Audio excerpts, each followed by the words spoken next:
Hello દોસ્તો, કેમ છો બધા? મજામાં? હું જીતેશ ચનિયારા આપ સૌનું મેથ્સના વિડીયો લેક્ચરમાં સ્વાગત કરું છું મિત્રો. લાસ્ટ વિડીયો લેક્ચરમાં આપણે ઉદાહરણ 4 સુધી મેં કર્યા હતા અને 5મું એક ઉદાહરણ તમને આપ્યું હતું મિત્રો. આઈ હોપ બધાએ વ્યવસ્થિત કરી લીધા હશે બધા ઉદાહરણ. જો મિત્રો સાયન્સની અંદર આવ્યા પછી બસ ખેલ આ જ છે મિત્રો. મેં તમને પહેલા પીરિયડમાં પણ સમજાવ્યું હતું કે ખેલ આ જ છે મિત્રો, કે દરરોજનું દરરોજ કામ કરતા રહેવાનું મિત્રો. દરરોજનું દરરોજ કરી લ્યો એટલે બધું કામ થતું જાય અને કાંઈ ઢગલા થાય નહીં અને આપણને ક્યાંય ચિંતા રહે નહીં મિત્રો. તો આપણે આગલા પીરિયડની અંદર ગણની આખી વાત કરી હતી અને ગણને રિલેટેડ ઉદાહરણો પણ ગણ્યા હતા. રીતથી ગુણધર્મની રીતમાંથી યાદીની રીતમાં કન્વર્ટ કરવાના છે મિત્રો. તો સ્વાધ્યાય 1.1 ને સ્ટાર્ટ કરીએ મિત્રો. પહેલો જ દાખલો છે એમાં કે નીચેનામાંથી કયા સમૂહ ગણ દર્શાવે છે? તમારો જવાબ ચકાસો. ઓકે, તો ગણ અથવા નથી દર્શાવતા તો શું કામે નથી દર્શાવતા, દર્શાવે છે તો શું કામે દર્શાવે છે એ આપણે કહી દેવાનું છે મિત્રો. તો તમે પહેલો પ્રશ્ન એમાં છે કે જે અક્ષરથી શરૂ થતા અંગ્રેજી કેલેન્ડરના વર્ષના તમામ મહિનાઓનો સમૂહ. ઓકે, તો જે અક્ષરથી, તો જાન્યુઆરી, જૂન અને જુલાઈ આ 3 મહિના એવા થશે કે જેથી સ્ટાર્ટ થશે. બાકીના જે 12 મહિના હોય છે એમાં બાકીના મહિનાઓ બાકીના લેટરથી શરૂ થતા હોય છે. જ્યારે આ જાન્યુઆરી, જૂન અને જુલાઈ આ 3 મહિના છે એ મિત્રો જે અક્ષરથી શરૂ થતા હોય છે તો ગમે એને આપણે પૂછીએ તો આમાં કોઈ ફેરફાર આવે નહીં. જેથી શરૂ થતા અંગ્રેજી કેલેન્ડરના મહિનાઓના નામમાં જેથી શરૂ થતા હોય એવા આ જ 3 મહિનાઓ દરેક વ્યક્તિ બોલશે. એનો મતલબ કે આ સમૂહ છે એ ગણ દર્શાવે છે મિત્રો. ઓકે, આ સમૂહ ગણ દર્શાવે છે. ઓકે, કારણ કે જેથી શરૂ થતા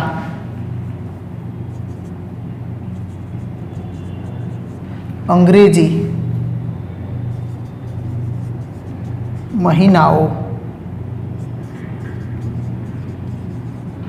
જાન્યુઆરી, જૂન અને જુલાઈ એ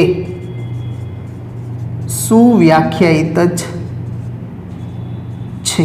ઓકે, સુવ્યાખ્યાયિત અથવા તો સુનિશ્ચિત છે એમ કહો તો પણ ચાલે. એટલે આ ત્રણેય છે એ સુનિશ્ચિત જ છે. ગમે એને પૂછીએ તો આ જ જવાબ મળે. એટલે આ સમૂહ છે એ ગણ દર્શાવે છે. તો એકદમ સહેલો. ચાલો હવે એના પછીના માટે મને તમે કયો જોઈએ મિત્રો, શું આ સમૂહ છે એ ગણ દર્શાવશે?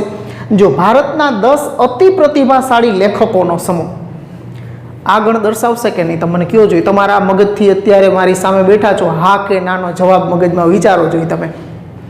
તો અતિ પ્રતિભાશાળી લેખકોના સમૂહની વાત થાય છે મિત્રો. તો આ છે એ સામાન્ય રીતે જોવા જઈએ તો દરેક વ્યક્તિએ આનું માપદંડ બદલાતો રહીએ મિત્રો. અતિ પ્રતિભાશાળી કોઈ વ્યક્તિને પૂછો તો એ કોઈ 10 લેખકો છે, બેયના કોમન. બે જુદી જુદી વ્યક્તિને પૂછો તો 10 છે એ કોમન કદાચ આપણને મળે નહીં. કદાચ 2-5 એમાંના કોમન સારા લેખકો હોય એ મળે, પણ બાકીના 2-5 તો બેયના જુદા મળે. એનો મતલબ કે અતિ પ્રતિભાશાળી લેખકોનો સમૂહ આવો શબ્દ સાથે સંકળાયેલો હોય તો એના માટે વ્યક્તિએ છે એ બદલાતા જાય એના મૂલ્ય. એટલા માટે આ સમૂહ છે એ ગણ દર્શાવી શકે નહીં. એટલે આના જવાબમાં લખશું કે આ સમૂહ ગણ દર્શાવતો નથી. કારણ કે દરેક વ્યક્તિ માટે અતિ પ્રતિભાશાળી લેખકો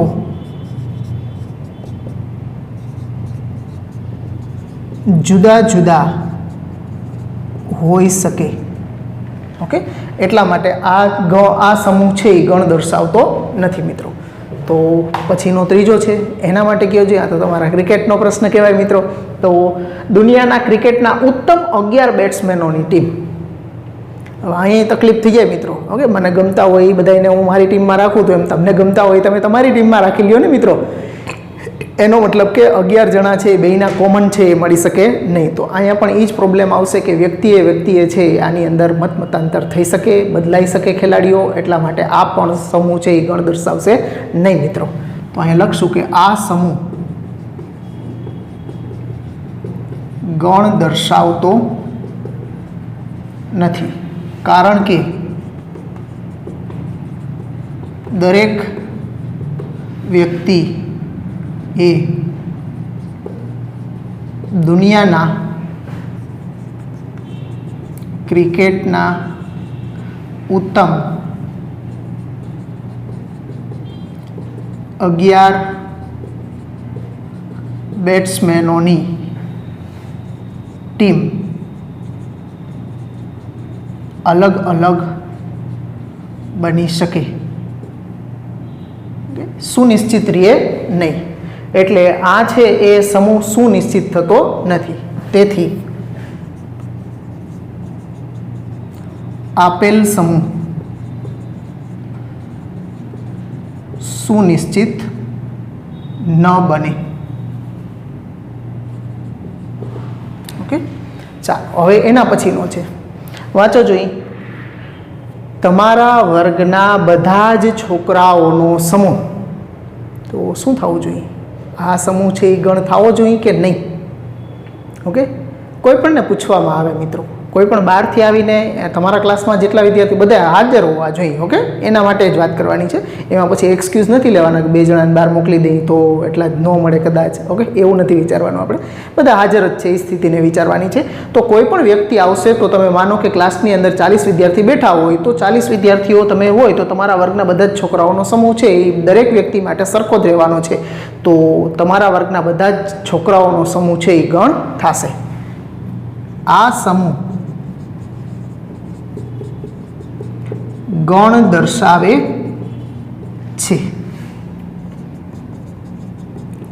કારણ કે તમારા વર્ગના બધા જ છોકરાઓનો સમૂહ દરેક વ્યક્તિ માટે સુનિશ્ચિત જ રહેશે. ઓકે, એટલા માટે આ સમૂહ છે એ ગણ દર્શાવશે મિત્રો. તો એકદમ સહેલા 4 કર્યા છે, હજી આપણે થોડાક એમાં જોવાના છે. પહેલાં આટલું નોંધી લ્યો મિત્રો. ચાલો મિત્રો, આવો પહેલા દાખલાના 4 જોયા હતા. હવે 5, 6, 7, 8 અને 9 છે એ પ્રશ્નો, એમાં પણ આ જ કામ કરવાનું છે. આપણે આપેલો સમૂહ છે એ ગણ દર્શાવે છે કે નથી દર્શાવતો એની જ ચર્ચા કરવાની છે. તો વાંચો પ્રશ્ન મિત્રો. 5મો છે, 100થી નાની બધી જ પ્રાકૃતિક સંખ્યાઓનો સમૂહ. 100થી નાની બધી જ પ્રાકૃતિક સંખ્યાઓનો સમૂહ. ઓકે, તો 100થી નાની બધી જ પ્રાકૃતિક સંખ્યા એટલે પ્રાકૃતિક કીધું છે એટલે 1 થી સ્ટાર્ટ થશે અને 100થી નાની કીધી છે એટલે 99 સુધી. તો કોઈ પણ વ્યક્તિ જે માટે કહેવામાં આવશે તો આ છે આપણને સુનિશ્ચિત 1 થી 99 જ ઘટકો મળે આપણને. ઓકે, આ સમૂહ ગણ દર્શાવે છે, કારણ કે 100થી નાની પ્રાકૃતિક સંખ્યા 1, 2, 3, 4 અપ ટુ 99 થાય, જે દરેક માટે સુનિશ્ચિત જ રહેશે. ઓકે, એટલા માટે આ સમૂહ છે એ ગણ દર્શાવે છે. હવે એના પછીનું 6થું છે, મુનશી પ્રેમચંદે લખેલી બધી જ નવલકથાઓનો સમૂહ કીધો છે. તો એણે જેટલી નવલકથાઓ હોય છે તો એની લખેલી નવલકથાઓ આપણે છે એ બધા માટે સરખી જ રહી, એમાં કોઈ ફેરફાર આવે નહીં. હા, કોઈ જાણતા ન હોય એવું આપણે નથી વિચારવાનું કે વ્યક્તિ જાણતો ન હોય નવલકથા વિશે તો મુનશી પ્રેમચંદની નવલકથા એ આપણને ન કહીએ તો એના માટેની વાત નથી. પણ મુનશી પ્રેમચંદે લખેલી નવલકથાઓ છે એ નિશ્ચિત છે મિત્રો. એમાં કાંઈ ફેરફાર થવાનો નથી. એને માનો કે 25 નવલકથાઓ લખી હોય તો એ 25 જ રહેવાની છે, એનાથી વધારે થવાની નથી કે એનાથી ઓછી નથી થવાની, એ નિશ્ચિત જ રહેવાની છે. એટલે એ સુનિશ્ચિત વસ્તુ જ કહેવાય. એટલે આપણે કહેશું કે આ સમૂહ ગણ દર્શાવે છે, કારણ કે લેખક મુનશી પ્રેમચંદે લખેલી બધી જ નવલકથાઓની સંખ્યા સુનિશ્ચિત જ છે. એટલા માટે એમાં કોઈ ફેરફાર થવાનો નથી. એટલા માટે આ સમૂહ છે એ ગણ દર્શાવે છે મિત્રો. પછી અહીંયા 7મો પ્રશ્ન છે, બધા જ યુગ્મ પૂર્ણાંકોનો સમૂહ. ઓકે, યુગ્મમાં ધનય આવી જાય અને ઋણય આવી જાય, પણ બધા જ યુગ્મ પૂર્ણાંકોનો સમૂહ કહી તો ભલે એ અનંત સુધી જતા હોય પણ ખબર તો બધાય જવાબ બધાયનો સરખો જ રહેશે. એવું નહીં કે કોઈ 2-4 કહેશે આ બાજુ ઋણ પૂર્ણાંક અનંકો, આ બાજુ ધન પૂર્ણાંક અનંક, એ બધા આપણે કહી શકીએ. એટલે આપણે કહીશું કે આ સમૂહ ગણ દર્શાવે છે, કારણ કે બધા જ યુગ્મ પૂર્ણાંકો -4 -2 0 2 4 અપ ટુ a દરેક માટે સુનિશ્ચિત જ રહેશે. ઓકે, દરેક માટે સુનિશ્ચિત લખો કે સુવ્યાખ્યાયિત લખો, બધે બે સરખું જ છે. ઓકે, તો સુનિશ્ચિત જ બધા માટે રહેશે, એટલે સરખા જ રહેશે, એટલે કોઈ ફેરફાર થશે નહીં. હવે એના પછીનો 8મો પ્રશ્ન છે કે આ પ્રકરણના બધા જ પ્રશ્નોનો સમૂહ. તો હવે આપણે ટેક્સ્ટ બુકના પહેલા પ્રકરણના બધા જ છે, આપણે પહેલું જે પ્રકરણ ભણતા હોય એ પ્રમાણે એ પ્રકરણ જે ભણતા હોય એ પ્રકરણની વાત થતી. આ પ્રકરણના બધા જ, આ પ્રકરણ એટલે આમ તો પહેલાં જ ચેપ્ટરનો પ્રશ્ન છે એટલે એની જ અંદર આવવાનો છે. એટલે આ પ્રકરણના બધા જ પ્રશ્નોનો સમૂહ છે, તો આ પણ બધા માટે સરખો જ રહેશે. જેટલા પ્રશ્ન હશે એટલા જ પ્રશ્ન કાઉન્ટ થવાના છે. એટલે આ સમૂહ ગણ દર્શાવે છે, કારણ કે આ પ્રકરણના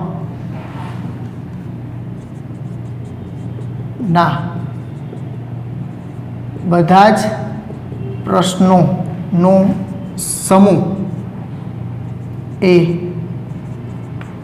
દરેક માટે સુનિશ્ચિત જ રહેશે. ઓકે, દરેક માટે સરખો જ રહેવાનો છે, કોઈ ફેરફાર થવાનો નથી મિત્રો. એટલે આ સમૂહ પણ ગણ દર્શાવે છે. હવે એના પછીનો છેલ્લો 9મો પ્રશ્ન છે. ઓકે, તો દુનિયાના ખૂબ જ ભયાનક પ્રાણીઓનો સમૂહ. શું કહેશો આના માટે? ઓકે, તો ભયાનક પ્રાણીઓના ગણ માટે દરેકના મત સરખા આવી શકે નહીં. દુનિયાના ખૂબ જ ભયાનક પ્રાણીઓ કોને કહેવાય? જે વ્યક્તિઓ એની વચ્ચે રહેતા હોય એને એ ભયાનક ન લાગે, એના સિવાયના કદાચ ભયાનક લાગી શકે. દાખલા તરીકે ગીરની અંદર રહેતા માણસો હોય, જે નેસ વિસ્તારની અંદર રહેતા જે માલધારી ભાઈઓને બધા હોય, તો એના માટે સિંહ છે એ આપણે જેમ ગાય બળદ હોય એના જેવું એના માટે પ્રાણીઓ થઈ. આપણે ઘણી વખત વિડીયો પણ જોતા હોઈએ છીએ કે સિંહની બાજુમાં જાય એને ટચ કરી લે તો એ છે એના માટે નોર્મલ વસ્તુ છે. તો એના માટે સિંહ કદાચ ભયાનક ન લાગી શકે, પણ બીજા માટે તો એ ખૂબ જ ભયાનક પ્રાણી હોઈ શકે. તો કહેવાનો મતલબ એ છે કે દરેક વ્યક્તિએ ભયાનકતા છે એ અલગ અલગ હોઈ શકે છે. કોઈક છે એ ગરોળીથી પણ બી જતા હોય તો એના માટે ગરોળી ભયાનક થઈ જાય મિત્રો. તો કહેવાનો મતલબ એ છે કે ભયાનક પ્રાણીઓના સમૂહની અંદર છે એ બધાનો મત સરખા હોઈ શકે નહીં. એટલા માટે આ સમૂહ છે એ ગણ થઈ શકશે નહીં. આ સમૂહ ગણ દર્શાવતો નથી, કારણ કે દરેક વ્યક્તિ માટે દુનિયાના ખૂબ જ ભયાનક પ્રાણીઓ અલગ અલગ હોઈ શકે તેથી સમૂહ સુનિશ્ચિત બનતો નથી, એટલા માટે આ સમૂહ છે એ ગણ થઈ શકે નહીં. તો મિત્રો તમને આપેલો સમૂહ છે એ સુનિશ્ચિત હોય તો જ એને આપણે ગણ કહેવાનો છે. વ્યક્તિએ એમાં જુદાપણું આવે તો એના માટે એને આપણે ગણ કહી શકશું નહીં મિત્રો. તો ક્લિયર, આઈ હોપ બધાને છે એ ગણનો કોન્સેપ્ટ વ્યવસ્થિત ક્લિયર થઈ ગયો હશે. અને આ બધા દાખલા છે એ નોંધી લ્યો તમારી બુકની અંદર. પછી આગળના દાખલા ઉપર જઈએ. ચાલો મિત્રો, એના પછી સ્વાધ્યાય 1.1ના બીજા દાખલા ઉપર આવો મિત્રો. બીજા દાખલાની રકમ શું કહે છે? ગણ એ આપ્યો છે. ગણ એ ની અંદર 1 થી 6 ઘટકો આપ્યા છે. 1 થી 6 સુધીની પ્રાકૃતિક સંખ્યાઓ આપી છે. તો ખાલી જગ્યામાં યોગ્ય સંજ્ઞા બિલોંગ્સ ટુ અથવા નોટ બિલોંગ્સ ટુ મૂકવાની છે. બિલોંગ્સ ટુ અને નોટ બિલોંગ્સ ટુ, કોઈ એક ઘટક હોય એ બીજા ગણની અંદર સમાયેલો છે તો એના માટે બિલોંગ્સ ટુ આવે, અને નથી સમાતો તો નોટ બિલોંગ્સ ટુની સંજ્ઞા આપણે મૂકવાની હોય છે મિત્રો. બિલોંગ્સ ટુ અને not belongs to. Belongs to નો મતલબ નો ઘટક છે અથવા તો નો સભ્ય છે. ઘટક કયો કે સભ્ય કયો, બે એક જ. અને નોટ બિલોંગ્સ ટુ નો મતલબ નો ઘટક નથી, એનો સભ્ય નથી. તો અહીં ગણ એ આપ્યો છે 1 થી 6 ઘટકો. નીચે અહીંયા આપણને ખાલી જગ્યાઓ આપી છે એ પૂરવાની છે. 5 ખાલી જગ્યા એ, તો 5 છે એ આમાં આવી જાય છે તો કે હા, તો અહીંયા બિલોંગ્સ ટુ ની સંજ્ઞા આવશે. પછી 8 બી ખાલી જગ્યા એ છે તો 8 આમાં નથી આવતા, એટલે અહીંયા આપણે શું કરવું પડશે? Is not belongs to. 8 is does not belong, 8 does not belongs to a. Okay, પછી હવે બાકીના ઘટકો માટે ખાલી જગ્યા તમે આરામથી લખી શકો મિત્રો. તો તમારા ઉપર છોડી દઉં છું. Belongs not belongs to primary જેવું કામ છે, આ તો બધાને આવડી જ જાય મિત્રો. તો બાકીની ખાલી જગ્યાઓ તમારા માટે રાખું છું, પૂરી કાઢો. ચાલો મિત્રો, પછીના ત્રીજા પ્રશ્ન ઉપર આવો. સ્વાધ્યાય 1.1નો ત્રીજો પ્રશ્ન છે. નીચેના ગણોને યાદીની રીતે લખો. મતલબ આ બધાએ 6 પ્રશ્નો આપ્યા છે એ ગુણધર્મના સ્વરૂપમાં આપ્યા છે, એને આપણે યાદીના સ્વરૂપમાં લખવાના છે દરેક ગણને. તો જે કીધું છે એ પ્રમાણે આપણે લખી દઈએ. તો એ બરાબર, ગુણધર્મમાં શું કહે છે? એક્સ કે જ્યાં જો કોલોન કર્યો છે, આ 2 ટપકાનો મતલબ છે એ આપણે કોલોન, 2 ટપકા અથવા તો આમ આડો લીટો હોય, આ બેયને કોલોન વાંચવાનું. કોલોન, કોલોન એટલે કે જ્યાં, એનો મતલબ કે જ્યાં કરવાનો છે. એક્સ કે જ્યાં. એક્સ કેવો છે એનો ગુણધર્મ શું છે એ બતાવે. એક્સ લેવાનો, પણ એક્સ કેવો લેવાનો એ બતાવે આપણને. એક્સ કે જ્યાં એક્સ છે એ પૂર્ણાંક છે. હાલો, પૂર્ણાંક છે એ તો આપણને ખબર પડી, એટલે કે બિલોંગ્સ ટુ ઝેડ છે એ આપણને ખબર પડી. ધન પૂર્ણાંક કે ઋણ પૂર્ણાંક એવું કાંઈ નથી કીધું. પૂર્ણાંક છે એટલે ધનય હોઈ શકે અને ઋણય હોઈ શકે. અને પાછી શરતમાં આપ્યું છે કે એક્સ કેવો છે, તો કે -3 થી મોટો અને 7 થી નાનો હોય એવો લેવાનો છે. તો -3 થી મોટા એટલે સંખ્યા રેખા ઉપર -3 થી પછી આ બાજુ જવાનું, ડાબી બાજુથી જમણી બાજુ તરફ, એટલે એનાથી મોટા પણ 7 થી નાના લેવાના. એટલે -2, -1, 0, 1, 2, 3, 4, 5 અને 6 અટકી જવું પડશે. એટલે -2 થી 6 સુધીની પૂર્ણાંક સંખ્યાઓ છે એ ગણ એ ની અંદર આવી શકે મિત્રો. હવે બી છે, તમને આપી દઉં મિત્રો. એક્સ કે જ્યાં એક્સ છે 6 કરતાં નાની પ્રાકૃતિક સંખ્યા, 6 થી નાની પ્રાકૃતિક સંખ્યા. અને પ્રાકૃતિક સંખ્યા શરૂ ક્યાંથી થાય મિત્રો?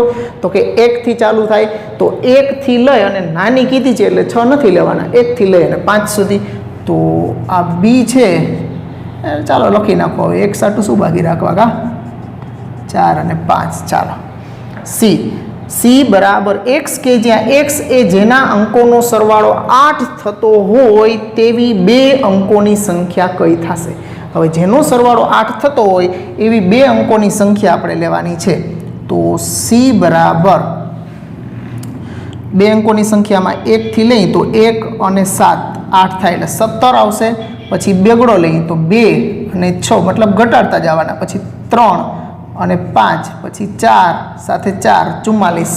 ઓકે, હવે આ બધા જે લઈ લીધા છે એના જ ઊંધા લઈ લઈએ આપણે. 44ના ઊંધા તો એ પોતે જ થાય, એટલે એકનો એક ઘટક 2 વાર લેવાનો હોતો નથી ગણમાં. એટલે 35ના ઉલટા કરી નાખીએ આપણે, 53 કરી નાખીએ, 26ના 62 કરી નાખીએ અને 17ના 71 કરી નાખીએ. તો આટલા ઘટકો આપણને 2 અંકના મળશે કે જેના અંકોનો સરવાળો છે એ 8 થશે. 1 ને 7 8, 2 ને 6 8, 3 ને 5 8 ને 4 ને 4 8. બાકીના તો પહેલા 3 છે એના જ ઉલટા કર્યા છે પાછળ 3. ઓકે, તો આ પણ જે આપ્યો છે સી એને અનુરૂપ એને યાદીની સ્વરૂપમાં આપણે એને દર્શાવી દીધો છે. હવે એના પછી ચોથું છે ડી બરાબર એક્સ કે જ્યાં એક્સ એ 60નો ધન અવયવ હોય તેવી અવિભાજ્ય સંખ્યા. હવે 60ના અવયવ તમે પાડો એટલે 60ના અવયવ શું પડે તો કે 12 પંચા 60. હવે 12ના અવયવ તો કે 2 ગુણ્યા 2 ગુણ્યા 3 ગુણ્યા 5. ઓકે, આ એના અવિભાજ્ય અવયવ આપણે પાડી નાખ્યા બધાય. ઓકે, કદાચ ત્યાં દેખાતું ન હોય તો અહીં ઉપર લખું છું 12 પંચા 60 પછી 2 ગુણ્યા 2 ગુણ્યા 3 ગુણ્યા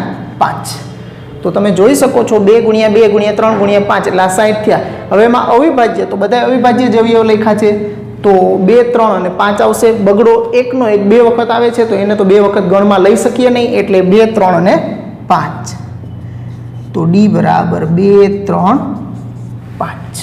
ઓકે, હવે એ જ રીતે ઈ છે એમાં ટ્રિગોનોમેટ્રી શબ્દ આપ્યો છે એના મૂળાક્ષરોનો ગણ. તો આપણે ધ્યાન ખાલી કોઈ પણ શબ્દ આપે ત્યારે શું રાખવાનું છે તો કે એકનો એક અક્ષર 2 વાર નથી લેવાનો, બાકી જુદા જુદા ભિન્ન અક્ષરો તમામ લઈ લેવાના છે. તો પહેલેથી લેતા જઈએ ટી આર અલ્પવિરામથી અને છૂટા પાડતા જવાના T R I G O N, પછી ઓ આવી ગયો છે, પછી એમ, પછી ઈ, પછી ટી આવી ગયો છે, આર આવી ગયો છે, હવે વાય વધ્યો છે બાકી વાય. ઓકે, તો આટલા ઘટકો છે એ ટ્રિગોનોમેટ્રીમાં થશે. આ કદાચ પાછળના બે દેખાતા ન હોય તો ઈ અને વાય પૂરું થઈ જશે મિત્રો. ઓકે, તમે સળંગ લખજો. પછી છઠ્ઠો છે એમાં પણ આપ્યું છે એફ ગણ આપ્યો છે, એની અંદર બેટર શબ્દ આપ્યો છે. બેટર શબ્દના મૂળાક્ષરોનો ગણ આપણે કહેવાનો છે. તો એકનો એક ઘટક અક્ષર છે એ બીજી વખત નથી લેવાનો અને ઘટકોને અલ્પવિરામથી છૂટા પાડતા જાઓ. તો એફની અંદર ક્યાં આવશે મિત્રો તો કે B E T R, B E T R. Okay, T છે એ 2 વખત આવે છે અને ઈ છે એ 2 વખત આવે છે એટલે ઈ અને ટી બે એક વાર જ લખવાના, બાકી બી અને આર તો એક વખત જ આવે છે મિત્રો. તો નોંધી લ્યો મિત્રો આ દાખલાને પણ. ચાલો વિદ્યાર્થી મિત્રો દાખલા નંબર 4 ઉપર આવો. નીચેના ગણોને ગુણધર્મની રીતે લખો. મતલબ હવે યાદીની રીતે આપ્યા છે 5 દાખલાની અંદર અને એને આપણે ગુણધર્મની રીતે લખવાના છે. હવે તમને ટેક્સ્ટબુકની અંદર રકમમાં આગળ ગણનું નામ નથી આપ્યું તો આપણે નામ એ બી સી ડી ઈ આપી દીધા છે. નામ ન આપેલા હોય તો એના ગણને નામ આપી દઈશું આપણે. હવે આ બધાને ગુણધર્મની રીતે લખવાના છે. તો આ ગુણધર્મને આ યાદીની રીતે લખેલા ગણના ઘટકોને તમારે પહેલાં તો આ જ કામ કરવાનું, એક્સ 2 ટપકા એટલે કે એક્સ કે જ્યાં. હવે એનો ગુણધર્મ શું છે એ જોવાનું. એક્સ છે એ કેવો છે તો કે એક્સ છે તમે જોશો તો 3 6 9 12 મતલબ 3ના ગુણકમાં આવે છે. 3ના પાડું બોલતા હોય 3 1 3 3 2 6 3 13 9 3 4 12. ઓકે, આપણે 12 સુધી જવાનું છે, એનાથી વધારે ઘટક આવવા જોઈએ નહીં. તો આપણે અહીં લખીએ કે એક્સ બરાબર 3n જ્યાં n બિલોંગ્સ ટુ 3 1 3 1 થી ચાલુ થાય એટલે n બિલોંગ્સ ટુ n, પણ આપણે 1 2 3 અને 4 સુધી જ જવાનું છે એટલે 1 less than or equal to n less than or equal to 4 આટલા લઈ શકીએ. હવે અહીં પાછળ લખ્યું છે એમાં પણ તમે 1 થી લઈ અને 4 સુધીમાં ઇક્વલ ટુ ભેગા લખેલા હોય 1 less than or equal to n less than or equal to 4 લખ્યા છે. એમાં લેસ ધેન સાથે અહીં ઇક્વલ ટુ ને અહીંયા ઇક્વલ ટુ હોય તો છેડાના આંકડાનો સમાવેશ કરવાનો હોય. જો અહીંયા હું આમ લખી નાખું, આમ પણ લખી શકું આને બદલે કે 0 less than n less than 5. Equal to ભેગા ન રાખવા હોય તો 0 થી 5 ની વચ્ચેની પ્રાકૃતિક સંખ્યા n belongs to n, n belongs to n એટલે કે n પ્રાકૃતિક સંખ્યા છે પણ કેવી તો કે 0 થી 5 ની વચ્ચે. આ લખું કે આ લખું બે સરખું જ છે. એટલે તમે કોઈ પણ આપેલા ગણને ગુણધર્મના સ્વરૂપમાં દર્શાવો ત્યારે કદાચ થોડો ઘણો ફેરફાર છે એ જ કોઈ પણ વસ્તુને તમે સમજો અથવા તો એને એક કરતાં વધારે જુદી જુદી રીતે દર્શાવી શકાતો હોય તો એ દરેક રીતે તમે લખી શકો. એટલે એમાં કોઈ ઓલું હોતું નથી કે એને પર્ટિક્યુલર આમ જ લખવાનું. ઓકે, એનો જે ઘટકો હોય યાદીની રીતે એ આમાંથી આ પ્રમાણે લખો તો એ જ થાય ને આ કરીને કરો તો એ જ થાય. ઘટકો છે એ બદલાવા જોઈએ નહીં મિત્રો. એ રીતે ગમે તે રીતે લખી શકો મિત્રો. ઓકે, તો આ આપણે નથી લખતા. ચાલો હવે એના પછી બી છે. તો બીમાં પણ બી બરાબર એક્સ કે જ્યાં 2 4 8 16 32 શું થાય છે જુઓ જોઈએ. 2 દુ 4 દુ 8 દુ 16 દુ 32 મતલબ 2ના ગુણકમાં 2 2 2 2 ગુણાતા જાય એટલે કે 2ની ઘાત. ઓકે, પહેલાં 2 હતા પછી 2 ગુણ્યા 2 થયા, પછી 2 ગુણ્યા 2 ગુણ્યા 2 થયા, પછી 2 ગુણ્યા 2 ગુણ્યા 2 ગુણ્યા 2 થયા. આમ આગળ વધતા ગયા છે. એટલે આ 2નો વર્ગ, આ 2નો ઘન, આ 2ની 3 4 ઘાત, આ પ્રમાણે ઘાત વધતી ગઈ. 32 પહોંચ્યા ત્યારે આ 2 ગુણ્યા 2 ગુણ્યા 2 ગુણ્યા 2 ગુણ્યા 2 એટલે 2ની 5 ઘાત સુધી થયા. આ 2ની 1 ઘાત. એટલે તમે જોઈ શકો છો કે 2 2 2 વડે ગુણવાથી એનું વ્યાપક સ્વરૂપ ઘાતમાં ફેરફાર થાય છે. એટલે આપણે આને લખી શકીએ કે x કે જ્યાં x બરાબર 2n, જ્યાં n બિલોંગ્સ ટુ n, અને n કેવો લેવાનો છે આપણે તો કે 1 થી 5 સુધી, એટલે 1 less than or equal to n less than or equal to 5. 1 થી 5 સુધી, 1 થી 5 ની વચ્ચેના, અને 1 અને 5 બંને લેવાના છે, પણ પ્રાકૃતિક સંખ્યાઓ. ઓકે, પછી એ જ રીતે c x કે જ્યાં, હવે આમાં જોશો તો 5 ગુણ્યા 5 એટલે 25 ગુણ્યા 5 એટલે 125 ગુણ્યા 5 એટલે 625. આમાં 5ના ઘાતમાં આગળ વધતા જાય, 5 5 વડે ગુણાતા જાય એટલે 5ની ઘાત વધતી જશે. એટલે આ x બરાબર 5ની n ઘાત, જ્યાં n બિલોંગ્સ ટુ n, અને કેટલા છે 4, એટલે 1 less than or equal to n less than or equal to 4. તો આ યાદીના સ્વરૂપમાં આપણે યાદીના સ્વરૂપમાંથી ગુણધર્મના સ્વરૂપમાં લખીએ છીએ મિત્રો. હવે એના પછી જોશો તો ડીની અંદર 2 4 6 અપ ટુ અનંત સુધી છે. તો 2 4 6 આ કેવા આંકડાઓ છે? તો કે યુગ્મ પ્રાકૃતિક સંખ્યાઓ છે. ઋણ સંખ્યાઓ તો દેખાતી નથી. ઋણ સંખ્યાઓ જો ભેગી હોત તો આપણે કેવું પડે કે પૂર્ણાંક સંખ્યાઓ, પણ આ પ્રાકૃતિક સંખ્યાઓ જ છે. એટલે આને દર્શાવવા માટે આપણે લખશું કે x કે જ્યાં x એ બધી જ યુગ્મ પ્રાકૃતિક સંખ્યાઓ છે. ઓકે, આમય લખી શકો અથવા આમ પણ લખી શકો મિત્રો તમે. d બરાબર x કે જ્યાં 2 ને તમે 1 2 3 4 વડે ગુણતા જાઓ છો. 2x કે જ્યાં x બરાબર 2n, જ્યાં n બિલોંગ્સ ટુ n. આમ લખો કે આમ લખો, બે વસ્તુ એક જ થશે. એટલે આમ લખો તોય વાંધો નથી શબ્દમાં, અથવા તો સંકેતમાં લખો તો આ રીતે પણ લખી શકો ગુણધર્મના સ્વરૂપમાં. ઓકે, પછી ઈ છે એમાં x આમ આડો લીટો પણ કરી શકો. એટલે હું એકમાં આડો લીટો કરું છું, એટલે આપણે ક્યાંક કદાચ આડો લીટો ક્યાંય દેખાય તો આપણે ગુંજાઈ ન જાય કે આડો લીટો એટલે શું કહેવાનું. કોલોન કરો કે સ્લેશ કરો, બેયનો મતલબ કે જ્યાં જ કરવાનો છે. x કે જ્યાં 1 4 9 અપ ટુ 100. હવે તમે જોશો આંકડાનું થોડુંક આપણને નોલેજ હોવું જોઈએ કે કઈ રીતે પેટર્નમાં આગળ વધે છે, એ એક ઓબ્ઝર્વ કરવાની આપણે. તો આ પેટર્ન તમે ઓબ્ઝર્વ કરો તો 1 4 9 પછીનો આંકડો કેવો હોવો જોઈએ મિત્રો? 16 25 36. તો આ કેવી સંખ્યાઓ છે? તો કે પૂર્ણ વર્ગ સંખ્યાઓ.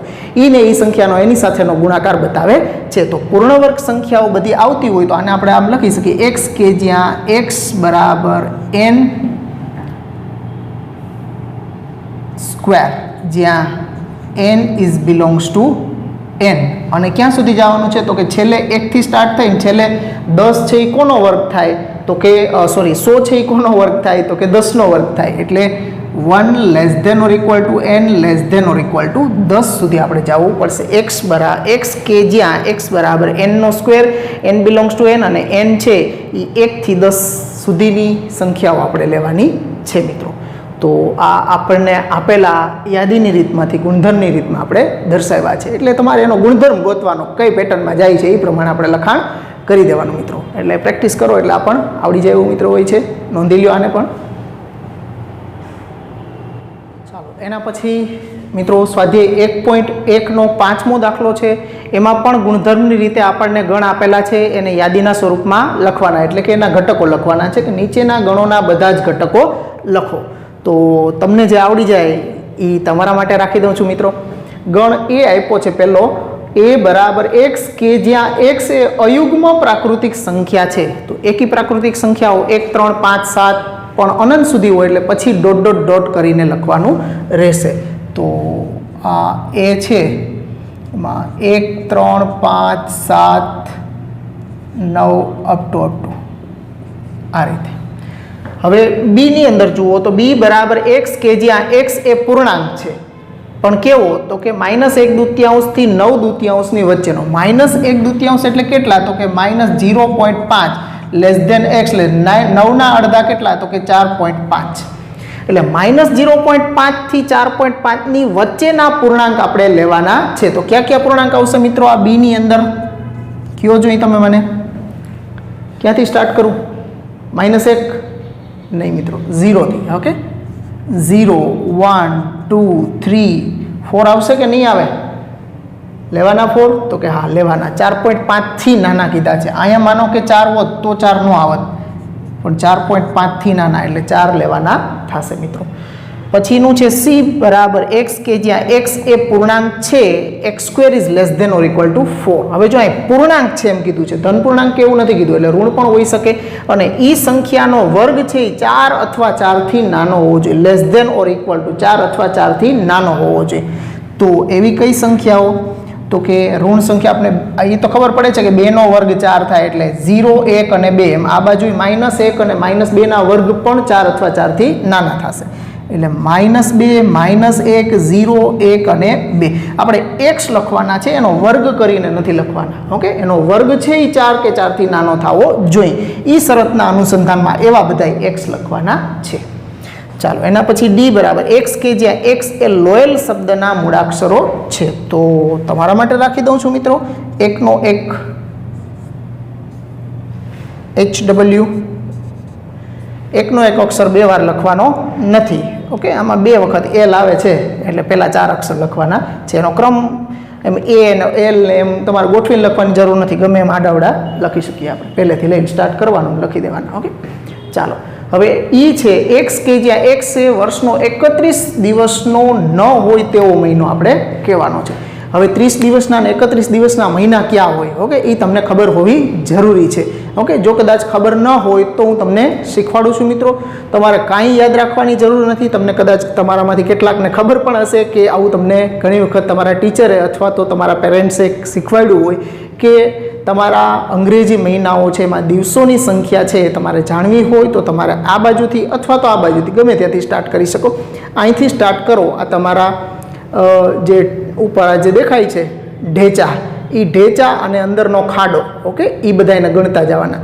જાન્યુઆરી, ફેબ્રુઆરી, માર્ચ, એપ્રિલ, મે, જૂન, જુલાઈ, ઓગસ્ટ, સપ્ટેમ્બર, ઓક્ટોબર, નવેમ્બર અને ડિસેમ્બર. ઓકે, એટલે જેટલા મહિનાઓ આમ ઢેચા ઉપર અને ખાડામાં, ઢેચા ઉપર અને ખાડામાં, ઢેચા ઉપર અને ખાડામાં ગણતા જવાના. એમાંથી જેટલા મહિનાઓ ઢેચા ઉપર આવશે એ બધા 31ના મહિનાઓ થશે, અને જેટલા મહિનાઓ ખાડામાં આવતા જશે એ મહિનાઓ છે એ 30 અથવા તો 28 દિવસનો એક ફેબ્રુઆરી મહિનો હોય, અથવા તો લીપ યર હોય તો 29 દિવસનો મહિનો હોય મિત્રો. ઓકે, પણ 31 દિવસના મહિનાઓ છે એ હંમેશા ખાડામાં જ આવશે, અને જે ઢેચા ઉપર આવશે એ બધા છે એ કયા મહિનાઓ આવશે મિત્રો?